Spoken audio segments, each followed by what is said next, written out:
안녕하세요. 오늘은 딜레이라는 단어, 혹시 그냥 지연이라고만 알고 계셨다면 주목해 주세요. 오늘 이 단어의 기본 뜻을 넘어서서 아주 완벽하게 마스터하는 방법을 알려드릴게요. 비행기가 늦어지고 회의는 미뤄지고 정말 우리 일상에서 지연이라는 건 때려야 뗄 수가 없죠. 근데 막상 이런 상황을 영어로 말하려고 하면 좀 막막하지 않으세요? 오늘 그 고민 제가 확실하게 해결해 드리겠습니다. 자, 모든 단어에는요, 그 단어만의 핵심 이미지가 숨어 있어요. 딜레이도 마찬가지입니다. 이 단어의 진짜 의미를 알기 위해서 우리 한번 그 뿌리부터 캐보도록 하죠. 사실 딜레이의 핵심 개념은 간단해요. 예정보다 늦어지는 거. 딱 그거죠. 근데 재밌는 게 뭐냐면 어원을 보면 이 그림이 훨씬 더 선명해진다는 거예요. 이게 따로 떼어놓다라는 뜻의 라틴어에서 왔거든요. 자, 한번 상상해 보세요. 쭉 흘러가는 시간 속에서 어떤 일 하나를 딱 떼어내서 저 뒤로 옮겨 놓는 거예요. 바로 그 이미지가 딜레이의 본질인 거죠. 좋아요. 그럼 이 단어를 문장 속에서 어떻게 써먹을 수 있을까요? 이 딜레이라는 단어가 생각보다 되게 유연하거든요. 어떤 사건을 가리키는 명사로도 쓸 수 있고 또 행동을 나타내는 동사로도 쓸 수 있어요. 자, 여기 예문을 한번 보세요. A 2-hour delay 이러면 2시간의 지연이라는 명사, 그러니까 사건 그 자체를 말하는 거죠. 그런데 반대로 Don't delay your decision 이라고 하면 결정을 미루지 마세요 라는 동사, 즉 행동을 나타내는 말이 되는 거예요. 뭐랄까, 하나의 이름으로 쓰느냐 아니면 어떤 움직임으로 쓰느냐, 바로 그 차이입니다. 자, 이제부터가 진짜입니다. 여러분, 단어 하나만 달랑 아는 거랑은 차원이 달라요. 원어민들이 정말 입에 달고 사는 그런 덩어리 표현, 즉 콜로케이션을 알아야 해요. 이것만 딱 익히면 여러분의 영어가 훨씬 더 자연스러워질 겁니다. 자, 첫 번째 덩어리 표현, 바로 cause delay입니다. 말 그대로 지연을 유발하다는 뜻이죠. 무언가 때문에 일이 늦어졌을 때 그 원인을 정확하게 짚어주고 싶다. 그럼 바로 이 표현을 쓰시면 됩니다. 네, 바로 이런 식으로요. The accident caused delay. 그 사고가 지연을 일으켰다. 원인과 결과가 아주 깔끔하게 떨어지죠. 자, 이번엔 반대로 지연 때문에 고통받는 사람 입장에서 쓰는 표현을 볼게요. 그냥 지연을 겪었다고 할 때는 experience a delay라고 하면 되는데요. 만약에 그로 인한 불편함이나 짜증을 좀 더 강조하고 싶다. 그러면 suffer라는 단어를 써서 suffer a delay라고 할 수 있어요. 뉘앙스가 확 살죠.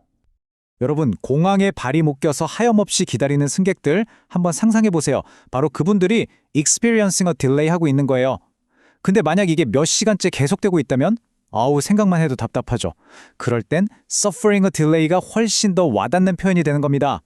이 표현은 아마 정말 많이 들어보셨을 거예요. be delayed. 이 표현의 핵심은 뭐냐면요. 주어가 지연을 시키는 게 아니라 지연되는 대상이라는 거예요. 그러니까 내가 뭘 미루는 게 아니라 외부 요인 때문에 어쩔 수 없이 늦어지는 그런 상황.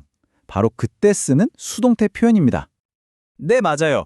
예를 들어 날씨가 안 좋아서 비행기가 떴어야 했는데 못 떴다. 이건 내 의지랑 상관없잖아요. 이럴 때 바로 The flight was delayed 라고 하는 거죠.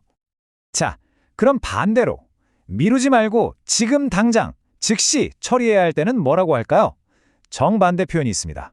바로 without delay, 지체 없이라는 뜻인데 긴급함을 전달할 때 아주 효과적인 좀 강력한 표현이에요. 이건 특히 업무 이메일 같은 데서 정말 많이 보셨을 거예요. 빨리 좀 해주세요라고 정중하면서도 단호하게 말하고 싶을 때 쓰는 거죠. 그리고 당연히 딜레이 앞에 long이나 short 같은 형용사를 붙일 수도 있어요. A long delay면 엄청 오래 기다린 거고 a short delay면 잠깐 늘어진 거겠죠? 지연이 얼마나 심각했는지 바로 알 수 있게 해주는 거죠. 자, 이제 레벨을 한 단계 더 올려볼까요? 우리말도 그냥 미루다가 있고 연기하다가 있듯이 영어도 마찬가지거든요. 딜레이랑 비슷해 보이지만 사실은 결정적인 차이가 있는 단어들이 있어요. 이걸 구별해내는 게 진짜 실력인 거죠. 자, 여기 딜레이, postpone, defer가 있는데요. 이 셋을 가르는 핵심 키워드는 딱 하나, 바로 의도성입니다. 잘 들어보세요. 딜레이는요, 갑자기 차가 막히는 것처럼 예상치 못한 상황에 가까워요. 반면에 postpone은 우리 회의 다음 주로 옮길까요? 하는 것처럼 의도적으로 날짜를 다시 잡는 거예요. 그럼 defer는 뭐냐? 이건 좀 더 무게가 있어요. 학업을 잠시 중단한다거나 중요한 결정을 보류하는 것처럼 더 신중하게 나중으로 미루는 걸 말합니다. 느낌이 완전 다르죠? 반대말을 알면 단어 뜻이 머리에 쏙쏙 들어오잖아요. 딜레이의 반대말, 그러니까 뭔가를 더 딸리하게 만드는 단어로는요. 일 처리를 신속하게 하다는 뜻의 expedite나 약속을 앞당기다는 뜻의 advance 같은 단어들이 있습니다. 같이 알아두면 좋겠죠? 자, 그럼 오늘 배운 내용들 머릿속에 확실히 각인시켜 드릴게요. 가장 중요한 핵심만 딱딱 짚어서 정리해 보겠습니다. 이것만 기억하시면 이제 딜레이 쓸 때 절대 망설일 일 없을 거예요. 자, 이 네 가지 꼭 기억해 주세요. 첫째, 어떤 동사랑 짝을 이루는지. 둘째, in이나 until 같은 전치사랑 어떻게 붙여 쓰는지. 셋째, 문맥에 따라서 뉘앙스가 어떻게 달라지는지. 그리고 마지막으로 제일 중요한 건 직접 문장을 만들어 보는 거예요. 이게 진짜 자기 걸로 만드는 가장 빠른 길입니다. 자, 그럼 마지막으로 퀴즈 하나 내볼까요? 오늘 배운 걸 바로 써먹어 보는 거예요. 그냥 회의 시작을 좀 늦추는 딜레이인과 아예 회의를 다른 날로 미루는 포스포닝, 이 둘은 어떨 때 각각 써야 할까요? 한번 곰곰이 생각해 보세요. 정답은 여러분 머릿속에 이미 있을 겁니다. 그럼 오늘 딜레이에 대한 이야기는 여기서 마치겠습니다.